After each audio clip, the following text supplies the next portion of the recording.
我走过的弯路，你别再走一次。兄弟姐妹，我讲真的，以前我靠话术拼热情，拉过一堆人进来，嘴巴说是帮他们，其实自己心里也挣扎过。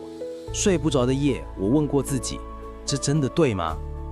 直到我用了这套 AI 行销系统，才知道什么叫不靠嘴皮子也能成交。